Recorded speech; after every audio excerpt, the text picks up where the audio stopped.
নিজের শ্বশুরের দুষ্টু বুদ্ধি সামনে আনার জন্য আবার নতুন চাল খেললো সন্ধ্যা। হ্যাঁ বন্ধুরা, সন্ধ্যা তারা সিরিয়ালের আজকের পর্বে তোমরা এরকমটাই দেখতে পাবে। পুরো গল্পটা জানতে হলে প্লিজ লাইক দিয়ে সঙ্গে থেকো। যখন মাঠান তারার সাথে কথা বলে সেই সময় সন্ধ্যা আবার সেইখানে চলে আসে। সন্ধ্যা ভিডিও কলে তারার সাথে কথা বলে, বোন তুমি চিন্তা করো না, তুমি ফিরে এসে এই অঙ্কনের বাড়ি আর অঙ্কনকে চিনিয়ে দাও, তাহলে সব কিছু পরিষ্কার হয়ে যাবে। এইসবে যে প্রধানমশাই রয়েছে আর অঙ্কন যে ভালো ছেলে নয়, তার যে আর একটা দ্বিতীয় বিয়ে রয়েছে আর কামাক্ষাই যে তার বউ, সব কিছু প্রমাণ হয়ে যাবে। তুমি ফিরে এসো বোন। কিন্তু তারা বলে না, আমি এসবের মধ্যে আর জড়াতে চাই না, আমি এখান থেকে অনেক দূরে থাকতে চাই, আমি ফোনটা রাখছি, এই বলে কেটে দেয়। এরপর সন্ধ্যা মাঠানকে জেরা করতে থাকে যে অত ভালো মেয়ের ওরকম একটা বিয়ে দিল কেন, কেন গণবিবাহতে তাকে এইভাবে বিয়ে দিল, তাকে কেন ঠকানো হলো।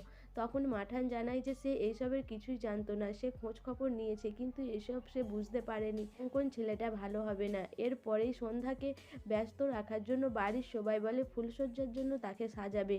এরপর সন্ধ্যাকে সাজাতে নিয়ে যাবে। সন্ধ্যা তখন ওখান থেকে চলে আসে, ছোট ননদের সাথে একটা প্ল্যান করে। তখন সে ছোট ননদটি বলে যে হ্যাঁ আমি তোমাকে সাহায্য করব। এরপর সন্ধ্যার কাছে বাড়ির সবাই চলে আসে। বাড়ির সবাই সন্ধ্যাকে ধরে নিয়ে চলে আসে সাজানোর জন্য, সন্ধ্যাকে সাজিয়ে দেয়। এরপর আকাশ আসে ওই ফুলশয্যার ঘরে। সন্ধ্যা বলে ফুলশয্যার আগে আমার স্মৃতি ফিরিয়ে দেওয়ার কথা ছিল, আমার স্মৃতি ফিরিয়ে দাও। কিন্তু আকাশ বলে যে আর একটু আমাকে সময় দাও, আজকে তো সন্ধেটা আমরা অঙ্কনের পেছনেই কাটিয়ে দিলাম, আমার তো সময় পাইনি স্মৃতি খোঁজার। এরপর সন্ধ্যা বলে আমাকে বুদ্ধু পেয়েছো। এরপর সন্ধ্যা আকাশকে মারার জন্য তাড়া করতে থাকে। এরপর সন্ধ্যার পায়ে লেগে বসে পড়ে। সন্ধ্যা বলে আমি হাঁপিয়ে গেছি, আমার লেগেছে। এরপর আকাশ বলে আমাকে আরেকটু সময় দিন, আমি ঠিক আপনার স্মৃতি ফিরে দেবো। এরপর সন্ধ্যা ভাবে যে সময়টা দিয়েই দিই, কারণ আজকে আমাকে রাতের মধ্যে যা করার করতে হবে। এরপর সন্ধ্যা ঘুমিয়ে পড়ার নাটক করে। আকাশ ভাবে যে সন্ধ্যা ঘুমিয়ে পড়েছে।